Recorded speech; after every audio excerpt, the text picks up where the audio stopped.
Urea का स्वदेशी उत्पादन 70 लाख टन बढ़ाने के लिए 6 उर्वरक संयंत्रों का उद्धार किया जा रहा है।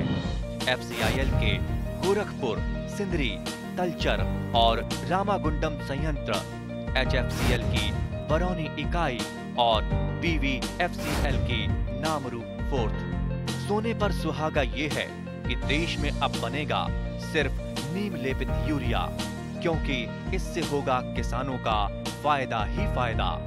अनाज का उत्पादन 10% तक बढ़ेगा। बढ़ेगी 10 से 15% नाइट्रोजन क्षमता।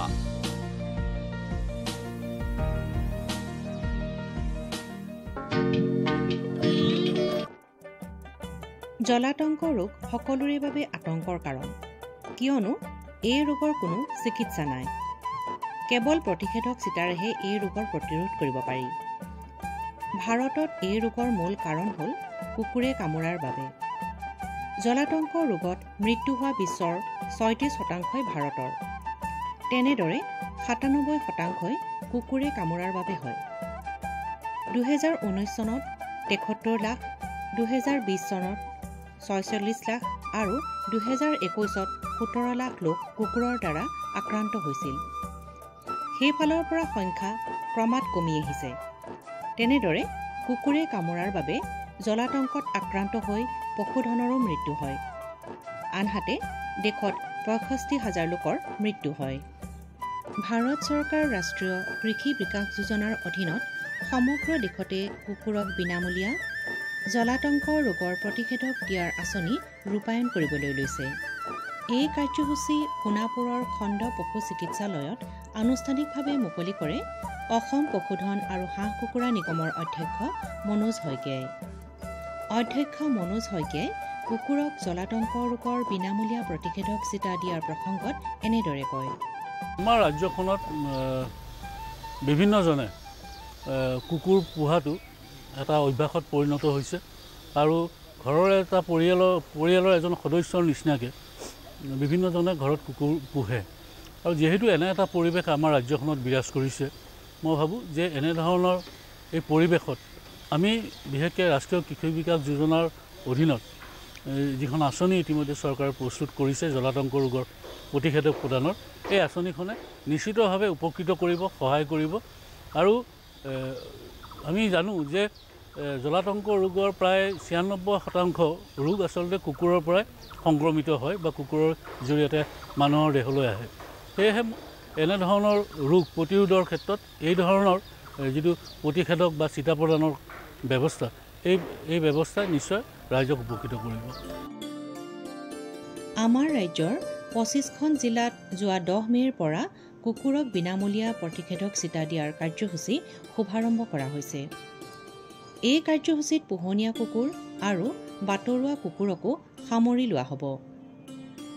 এই প্ৰসংগত পশুপালন আৰু পশু চিকিৎসা বিভাগৰ সচিব ইন্দিৰা আৰ কলিতাই এনেদৰে কয়। পোহনীয়া কুকুৰৰ জলাতংক ৰোগ প্ৰতিষেধকৰ ব্যৱস্থা গ্ৰহণ কৰা হৈছে। তাৰ কাৰণে আজি আমি এই ডিমৰীয়া ব্লকত আমি শুভাৰম্ভ কৰিছোঁ। আমাৰ এই আঁচনিৰ জৰিয়তে বিনামূলীয়াকৈ জলাতংক ৰোগৰ প্ৰতিষেধক টীকা অসমৰ 25খন জিলাত দিয়া হ'ব। আমি প্ৰায় 38,500 ভেকচিন আমাৰ হাতত আছে। গতিকে আজি এই প্ৰতিষেধকৰ শুভাৰম্ভ ডিমৰীয়া ব্লকৰ পৰা কৰা হ'ল আৰু চৰকাৰে এতিয়া এই ব্যৱস্থা এই 25খন জিলাত কৰিব। আৰু মই তাৰ বাবে সমূহ ৰাইজক আহ্বান জনাওঁ যাতে তেওঁলোকে এই ৰোগৰ পৰা বাচিবলৈ এই টীকাকৰণ অভিযানত আমাক সহায় সহযোগ কৰে। তেওঁলোকে আমাৰ জিলাসমূহত থকা হস্পিটেল ডিস্পেন্সাৰীসকলত গৈ ইয়াৰ লগত যোগাযোগ কৰিলে, আমাৰ ডক্টৰসকলৰ লগত যোগাযোগ কৰিলে এই টীকাকৰণৰ সুবিধাখিনি পাব। মন কৰিবলগীয়া যে আমাৰ গ্ৰাম্যাঞ্চলৰ প্ৰায় সংখ্যক লোকে কুকুৰ পোহে বা কুকুৰ ৰখা দেখা যায়, কিন্তু এই কুকুৰবোৰক জলাতংক প্ৰতিৰোধী প্ৰতিষেধক চিটা দিয়া নহয় বা দিয়াত আগ্ৰহী নহয়। কিন্তু শেহতীয়া বিনামূলীয়া প্ৰতিষেধক আঁচনিয়ে বহুতকে উৎসাহিত কৰা পৰিলক্ষিত হৈছে। এই ক্ষেত্ৰত 57 নং বৰখাট গাঁও পঞ্চায়তৰ সভাপতি স্বপ্না পাটৰ আৰু ডিমৰীয়া আঞ্চলিক পঞ্চায়তৰ উপসভাপতি গীতাঞ্জলি তালুকদাৰে এনেদৰে কয়। আমাৰ ঘৰত যিহেতু আমাৰ গাঁৱৰ ঘৰত সকলোৰে ঘৰতে আমাৰ জন্তু থাকে, কুকুৰ হওক, মেকুৰী হওক বা গাহৰিয়ে হওক, এনেকুৱা ধৰণৰ সকলো ধৰণৰ জন্তুৱে থাকে। তাৰ কাৰণে আমি যিখিনি আমি সাৱধানতা হ'ব লাগে সেইখিনিত আমি হোৱা নাই চাগে এতিয়াও। কাৰণ আমি যিখিনিয়ে নিজকে কুকুৰ এটা কিনি আনিকে পুহোঁ আৰু তেখেতসকলেহে অকণমান এইবিলাকৰ ভেকচিনৰ প্ৰতি তেখেতসকলেহে ব্যৱস্থা লয়। যিসকল আমাৰ গাঁৱত আছে লোক যাৰ ঘৰত আজিলৈকে 5টা 6টালৈকে কুকুৰ আছে, তেখেতসকলে কিন্তু সেইবোৰ ব্যৱস্থা নলয়। সেইকাৰণে মই অনুৰোধ জনাম, যিহেতু আমাৰ এইটো ভয়ংকৰ এটা ৰোগ হয়, যিটো ৰোগৰ কাৰণে আমাৰ বৰ্তমান যদিও আমাক একো এফেক্ট নকৰে, কিন্তু ভৱিষ্যতলৈ সেইটো আমাৰ কাৰণে বিপদজনক হয়। সেইকাৰণে এই বেমাৰটো জলাতংকৰ যিটো ৰোগৰ আপোনালোকৰ আমাৰ চৰকাৰৰ ফালৰ পৰা যিটো আমাৰ ভেকচিন বিনামূলীয়া ভেকচিন ব্যৱস্থা কৰিছে, তাৰ কাৰণে মই চৰকাৰক ধন্যবাদ জনাইছোঁ। আৰু ৰাইজক মই অনুৰোধ জনাব খুজিছোঁ এইকাৰণে যে যিহেতু আমাৰ ঘৰতে যিহেতু আমি জন্তুবোৰ যিবিলাক আমি কুকুৰ মেকুৰী আমাৰ লগতে আমাৰ ল'ৰা ছোৱালীৰ লগত আমাৰ বিচনাখনতেই থাকে, আমি যিবোৰ পুহোঁ ঘৰত যিবোৰ আমাৰ গাঁৱলীয়া আছে সেইবোৰ বাৰু নহয়, কিন্তু যিবিলাক আমি কিনি আনি পুহোঁ সেইবোৰ জন্তু আমি ঘৰত বিচনাখনৰ লগত ৰাখোঁ, ল'ৰা ছোৱালী খেলে, সেইকাৰণে আমাৰ কাৰণে ভয়ানক হয় বহুত ডাঙৰ। সেইকাৰণে মই সকলোকে অনুৰোধ জনাওঁ যেন সকলো ৰাইজে ওলাই আহে, আমাৰ এই বিনামূলীয়া ব্যৱস্থাটোত অংশগ্ৰহণ কৰে আৰু আমাৰ নিজৰ লগতে নিজৰ ঘৰখনৰ লগতে জনস্বাস্থ্য আমাৰ অঞ্চলটো সকলোৱে যাতে উপকৃত হয়, সুৰক্ষিত হয়। আৰু লগতে যদি আমি পঞ্চায়তখনেহে যদি আমি সকলোৱে আমি গোটেইখিনি সুৰক্ষা কৰিব পাৰোঁ, তেনেহ'লে আমি আমাৰ অসমখনো আমাৰ ৰক্ষা কৰিব পাৰিম বুলি মই ভাবোঁ। সেইকাৰণে মই ৰাইজক অনুৰোধ জনাইছোঁ যেন এই বিনামূলীয়া যিটো আমাৰ স্বাস্থ্য শিবিৰ আমি পাতাৰ কাৰণে আমাক যোৰদাৰ কৰিব দিছে। আজি যিহেতু মিটিংখনত মই থকাৰ কাৰণে আৰু আমাৰ ডিপাৰ্টমেণ্টৰ ফালৰ পৰা নিমন্ত্ৰণ কৰাৰ কাৰণে মই ধন্যবাদ জনাইছোঁ। আৰু আমাৰ পঞ্চায়তৰ ফালৰ পৰা মই চেষ্টা কৰিম সেইটো এটা স্বাস্থ্য শিবিৰ পতাৰ কাৰণে, কাৰণ সকলোৱে নিজাকৈ যিখিনি আছে জন্তু তেখেতসকলেহে আনি মেডিকেলত ট্ৰিটমেণ্টটো কৰিব। আৰু যিসকলে ঘৰত এনেই পুহি আছে, আমি সদায় ভাত খুৱাই থাকোঁ, কিন্তু তথাপিও তেখেতসকলৰ বেমাৰৰ কাৰণে স্বাস্থ্যৰ কাৰণে একো যত্ন নলওঁ, তেখেতসকলৰ কাৰণে মই শিবিৰ পতাৰ চেষ্টা কৰিম আৰু ভেকচিনটো লয় আৰু বিনামূলীয়া ভেকচিনটো। আমি গাঁৱৰ বহুতো ভিতৰ মানুহবিলাকে নাজানে যে কুকুৰ এটা পুহিলে কুকুৰটোক বেজি দিব লাগে, কুকুৰটোৱে কামুৰিলে বহুত ডাঙৰ ভয়ানক এটা বীজাণু কঢ়িয়াই আনে, মানুহজন মৃত্যু হয়। সেইকাৰণে আমি গোটেই গাঁৱলীয়া মানুহখিনিক আমি যাতে এই জ্ঞানটো দিব পাৰোঁ যে কুকুৰটোক আমি আনি ফ্ৰী ট্ৰিটমেণ্ট এটা কৰিব পাৰোঁ। আমাৰ ভেটেনাৰীত ফ্ৰীকৈ আজি ভেকচিনটো মুকলি কৰা হৈছে। সেইকাৰণে আমি গোটেই গাঁৱৰ মানুহখিনিক আমি সজাগতা কৰি পেলাই আমি আনি ভেকচিনটো যাতে দিব পাৰোঁ, তেওঁলোকৰ যাতে সুৰক্ষা হয়, ভৱিষ্যতলৈ তেওঁলোকে যাতে এনেকুৱা এটা বিপদলৈকে যাব নালাগে। চৰকাৰে এইটো ভাল পদক্ষেপ লৈছে, চৰকাৰৰ পদক্ষেপক মই বহুত ধন্যবাদ জনাইছোঁ। আমি সজাগতা সভা এখন পাতি পেলাই যিখিনি মানুহে জনা নাই তেওঁলোকক আমি জনাবলৈ চেষ্টা কৰিম, আৰু তেওঁলোকক যাতে আনি পেলাই তেওঁলোকে কুকুৰখিনি এনেই ঘৰত ৰখা কুকুৰখিনি আনি যাতে ভেকচিন দি পেলাই তেওঁলোকৰ ল'ৰা ছোৱালীখিনিৰ কাৰণে সুৰক্ষিত কৰি ৰাখিব পাৰে, তাৰ কাৰণে চেষ্টা কৰিম আমি। এই আঁচনিৰ সফল ৰূপায়ণে আমাৰ ৰাজ্যত জলাতংক ৰোগৰ সংখ্যা কমোৱাৰ লগতে কুকুৰক জলাতংক ৰোগৰ প্ৰতিৰোধী প্ৰতিষেধক ছিটা দিয়াৰ সজাগতা আনিব। এই প্ৰসংগত ৰাষ্ট্ৰীয় কৃষি বিকাশ যোজনাৰ প্ৰকল্প সমন্বয়ক ডাক্তৰ শান্তনু নাথে এনেদৰে কয়। আমাৰ ইয়াতে বহুত ষ্ট্ৰে ডগ পোৱা যায়, যিবিলাক ৰাস্তাই ৰাস্তাই ঘূৰি ফুৰে, আৰু তাৰ সেই ষ্ট্ৰে ডগবিলাকেই হ'ল জলাতংক ৰোগৰ মেইন আৰু তেওঁলোকে কামুৰিলে, যেতিয়া এই কুকুৰে কামুৰে কোনোবা মানুহক বা কোনোবা জন্তুক, গৰু ছাগলী তেনেকুৱা, তেতিয়া এই জলাতংক ৰোগটো বিয়পে। এইটো এটা জেনেটিক ডিজিজ, গতিকে সেইটোৰ কাৰণে গভৰ্ণমেণ্ট অফ ইণ্ডিয়াই 2020-21ত এটা 46 crores এটা হেৰি দিছিলে, আৰু 23 crores তাৰে ৰিলিজ কৰিছিল। আৰু তাৰ পৰা আমি 38,500 ড'জ পালি তাৰমানে আমি ৰেবিছৰ ভেকচিন কিনিছিলোঁ, আৰু সেই ভেকচিনটোৰ আজি ইয়াতে শুভাৰম্ভ কৰা হ'ল। এইটো অসমৰ 25খন ডিষ্ট্ৰিক্টতে জিলাতে এইটো বিনামূলীয়াকৈ দিয়া হ'ব, আৰু অহা বছৰ হয়তো আকৌ হ'ব তেনেকৈ। গতিকে এই বস্তুটো আমি প্ৰত্যেক বছৰে পাম বুলি আশা কৰিলোঁ। জলাতংক প্ৰতিৰোধী প্ৰতিষেধক ছিটাৰ সজাগতা অনাৰ বাবে প্ৰতিখন জিলাতে প্ৰচাৰ আৰু সজাগতাৰ ব্যৱস্থা লোৱা হৈছে, যাতে গ্ৰাম্যাঞ্চলৰ আৰু চহৰৰ লোকসকল সজাগ হয়। পৰৱৰ্তী সময়ত সকলো চিকিৎসালয়কে এই কাৰ্যসূচীত সামৰি লোৱাৰ সম্ভাৱনা আছে। এই প্ৰসংগত নডেল বিষয়া ডাক্তৰ শংকৰ লহকৰে এনেদৰে কয়। যিহেতু জলাতংক এটা অতি ভয়াৱহ উপসংক্ৰমিত জুনোটিক ডিজিজ আৰু এই ডিজিজটো মানুহৰ পৰা জীৱ জন্তু আৰু জীৱ জন্তুৰ পৰা মানুহলৈ আহে বিশেষকৈ কুকুৰ মেকুৰী শিয়াল বাদুলি আদি জীৱ জন্তুৱে কামুৰিলে আৰু আচুৰিলে জলাতংক ৰোগ মানুহলৈ সংক্ৰমিত হয় পৰিসংখ্যা মতে আমি যদি চাবলৈ যাওঁ বিশেষভাৱে 96% ৰেবিছ মানুহৰ দেহলৈ কুকুৰৰ কামোৰৰ ফলতে বিয়পিব পাৰে সেয়েহে ৰাষ্ট্ৰীয় কৃষি বিকাশ যোজনাৰ অধীনত আমাৰ পশুপালন বিভাগে জলাতংক ৰোগ নিৰ্মূল কৰিবলৈ অসমৰ 25খন জিলাত বিশেষভাৱে 25খন জিলাত আমি প্ৰথম পৰ্যায়ত জলাতংক ৰোগৰ প্ৰতিষেধক চিটা আমি পোহনীয়া কুকুৰত দিবলৈ ওলাইছোঁ আৰু আজি এই সভাৰ শুভাৰম্ভণি হৈছে আৰু এই সভাৰ শুভাৰম্ভণি হোৱাৰ পিছৰ পৰাই আমাৰ অসমৰ 25খন জিলাত জলাতংক ৰোগৰ প্ৰতিষেধক চিটা পোহনীয়া কুকুৰত দিবলৈ আৰম্ভ কৰা হ'ব আৰু যিহেতু জলাতংক এটা অতি ভয়াৱহ ৰোগ আৰু এই ৰোগটোৰ ফলত এই ৰোগৰ ফলত কুকুৰ মেকুৰীয়ে কামোৰাৰ ফলত আমাৰ জীৱ জন্তু যেহেতু আমাৰ অসমখন এখন কৃষি প্ৰধান ৰাজ্য প্ৰতি বছৰে জলাতংক ৰোগত আমি বহুত জীৱ জন্তু হেৰুৱাব লগা হয় এই হেৰুৱাব লগা প্ৰচেষ্টাটো বন্ধ কৰিবলৈ হ'লে আমি আমাৰ পোহনীয়া কুকুৰক আৰু আমাৰ যিখিনি কুকুৰ ঘৰচীয়া কুকুৰ আছে সেইখিনি কুকুৰক আমি জলাতংক ৰোগৰ প্ৰতিষেধক চিটা দিব লাগিব আৰু এই প্ৰতিষেধক চিটা দিয়াৰ ফলতেই আমি জলাতংক ৰোগ নিৰ্মূল কৰিব পাৰিম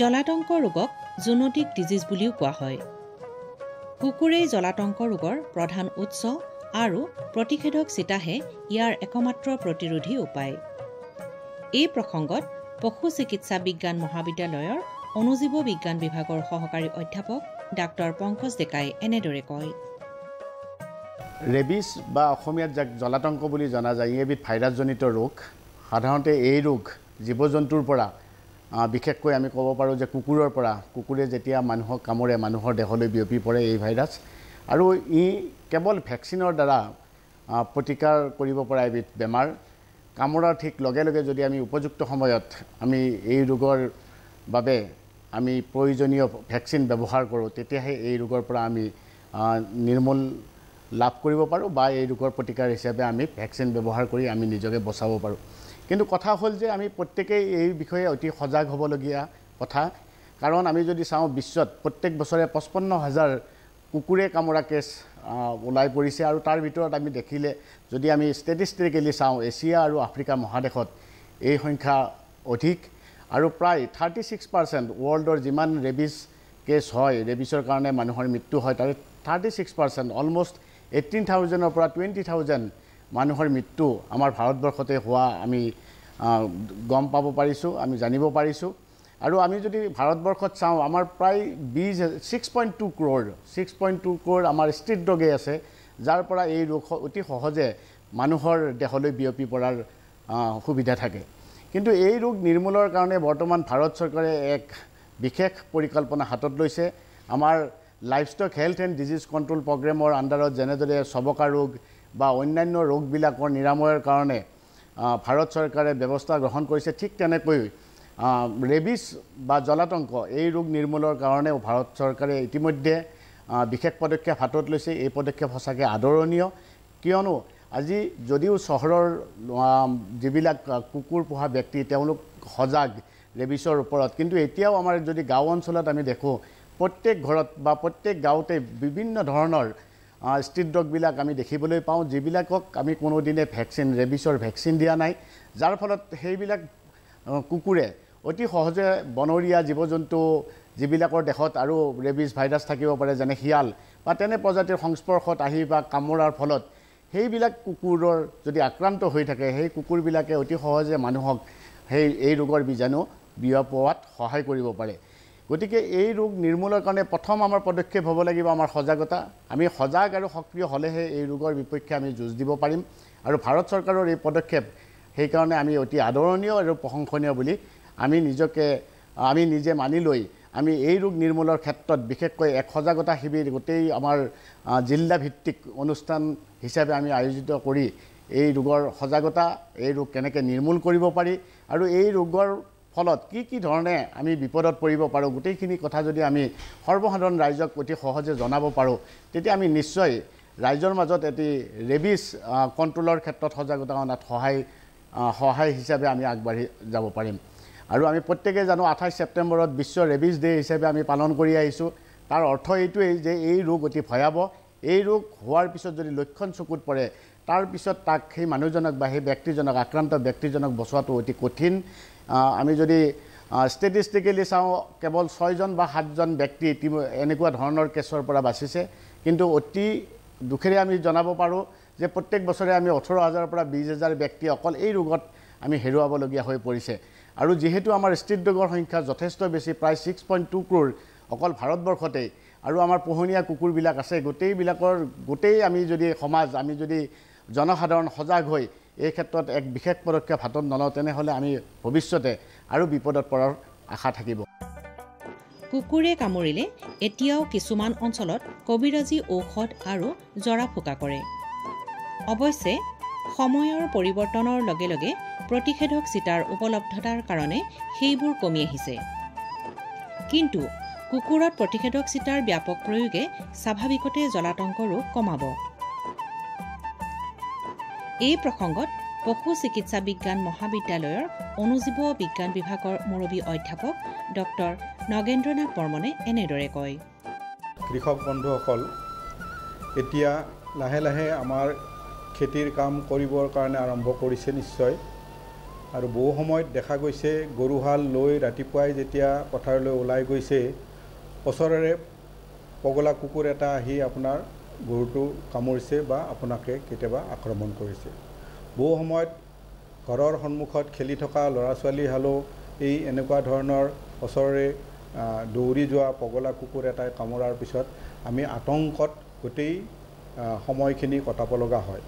এই জলাতংক সঁচাকৈ ই আমাৰ জীৱনত এতিয়াও আতংকৰ সৃষ্টি কৰিয়ে আছে। জলাতংক এবিধ ভাইৰাছৰ দ্বাৰা হোৱা ৰোগ। ইয়াৰ প্ৰতিকাৰ বা প্ৰতিৰোধ মাত্ৰ চিটাৰ দ্বাৰাহে সক্ষম হয়।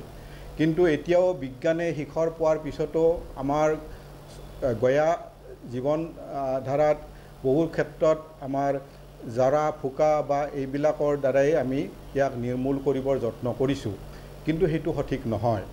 ই এটা ভাইৰাছৰ দ্বাৰা হোৱা ৰোগ আৰু ইয়াক প্ৰায় 17 দশকৰ পিছত লুই পেষ্টিউৰ নামৰ এজন ফৰাচী মহান বিজ্ঞানীয়ে এই ৰোগবিধৰ বিপৰীতে চিটা প্ৰস্তুত কৰি উলিয়াইছিল। আৰু সেই মহান বিজ্ঞানীজনে বহুতো জলাতংকত আক্ৰান্ত পগলা কুকুৰৰ দ্বাৰা আক্ৰান্ত হোৱা ল'ৰা ছোৱালীক এই চিটা দি তেওঁ উদ্ধাৰ কৰিছিল। বহু সময়ত তেওঁক মানে জলাতংক ৰোগৰ প্ৰতিৰোধ কৰিব পৰা চিকিৎসক হিচাপেই জনাজাত আছিল। গতিকে এই ৰোগৰ চিটাহে যে একমাত্ৰ উপায় সেই কথাটো আমি পতিয়ন যাব লাগিব আৰু তাৰ কাৰণে আমি উচিত ব্যৱস্থা ল'ব লাগিব।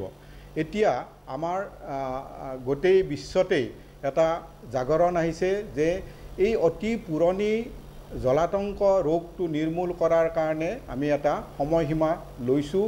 2030ৰ ভিতৰত ই আমাৰ গোটেই দেশ আৰু পৃথিৱীৰ পৰাই আমি নিৰ্মূল কৰাৰ এটা সংকল্প লৈছোঁ।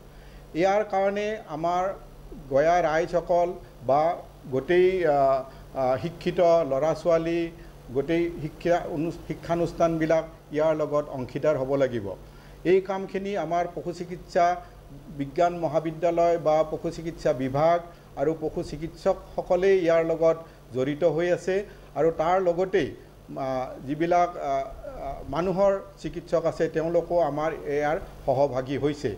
এই প্ৰক্ৰিয়াটোত আমি যদি সহযোগ কৰোঁ আমি এই জলাতংক ৰোগ সঁচাকৈ আমি আমাৰ পৃথিৱীৰ পৰা নিৰ্মূল কৰিব পাৰিম। যাৰ কাৰণে আমি সদায় আতংকত ভুগি আছোঁ, এই আতংকত আমি আৰু ভুগিব নালাগে। এইটো কথা মই আকৌ দোহাৰোঁ, জলাতংক ৰোগ এবিধ ভাইৰাছৰ দ্বাৰা হোৱা ৰোগ। ই আমাৰ যিবিলাক জংঘলত থকা মাংসহাৰী জন্তু আছে, শিয়াল, ঘোং আদি আৰু আমাৰ গাঁৱত চৰি ফুৰা কুকুৰবিলাকৰ মাজত এই ৰোগৰ বিস্তাৰিত হয়। আৰু এতিয়া দেখা গৈছে যেতিয়া আমাৰ মানুহৰ আবাদী বাঢ়ি গৈছে, আমাৰ বনাঞ্চলবিলাকো লাহে লাহে সংকুচিত হৈ আছে। গছ গছনি কাটি আমি মানে খেতি বাতি কৰিছোঁ, আমাৰ আৱাস গৃহ নিৰ্মাণ কৰিছোঁ, ফলত আমাৰ জংঘলৰ জন্তুবিলাক আমাৰ ওচৰলৈকে আহি গৈছে। আৰু এই ৰোগবিধ জংঘলত থকা কিছুমান মাংসহাৰী জীৱই ইয়াক বহন কৰি ৰাখে আৰু কুকুৰৰ লগত যেতিয়া তাহাঁতৰ সম্পৰ্ক হয় ঠিক তেনেকেই এই ৰোগবিধ জংঘলৰ পৰা আমাৰ ঘৰচীয়া কুকুৰলৈকে আহে আৰু কুকুৰেই এই ৰোগত আক্ৰান্ত হোৱাৰ পিছত আমাৰ মাজত এটা আতংকৰ সৃষ্টি কৰে। তো ইয়াক অকল আমাৰ যিবিলাক জৰা ফুকাত নাযায়, ভেকচিন লোৱাটো চিটা লোৱাটো এটা নিশ্চিত আৰু এই চিটা প্ৰক্ৰিয়াটো এতিয়া বিনামূলীয়াভাৱে চৰকাৰে আমাৰ সকলোলৈকে দিয়াৰ কাৰণে আগবাঢ়ি আহিছে। আমি ইয়াত সহযোগ কৰোঁ আৰু ইয়াক আমি আমাৰ পৃথিৱীৰ পৰা এই ৰোগবিধ আমি সম্পূৰ্ণভাৱে নিৰ্মূল কৰাত আমাৰ সহযোগিতা আগবঢ়াওঁ। আৰু ইয়াত যিটো এটা মানে ওৱান হেল্থ কনচেপ্ট যে মানে বেমাৰটো অকল আমাৰ পশু চিকিৎসকৰ নহয় বা ভেটেনাৰীয়ে বেমাৰ নহয়, এই গোটেই বেমাৰটো মানুহৰো জড়িত। গতিকে ভেটেনাৰী হিউমেন এই গোটেই ডিচিপ্লিন তাৰ লগতে আমাৰ সজাগ ব্যক্তিসকল, আমাৰ গঞা ৰাইজসকল আৰু যিবিলাক প্ৰশাসন আছে প্ৰশাসনো ইয়াত সহভাগী হ'ব লাগিব, তেতিয়াহে এই প্ৰক্ৰিয়াটো আমি সম্পূৰ্ণৰূপে সফল কৰাত মানে সফল কৰিব পাৰিম। আহক জলাতংক প্ৰতিৰোধী এই প্ৰতিষেধক চিটা প্ৰদান আঁচনিৰ আমি অংশীদাৰ হওঁ আৰু প্ৰতিৰোধ কৰোঁ মাৰাত্মক জলাতংক ৰোগক, লগতে সুৰক্ষিত কৰোঁ জনস্বাস্থ্য।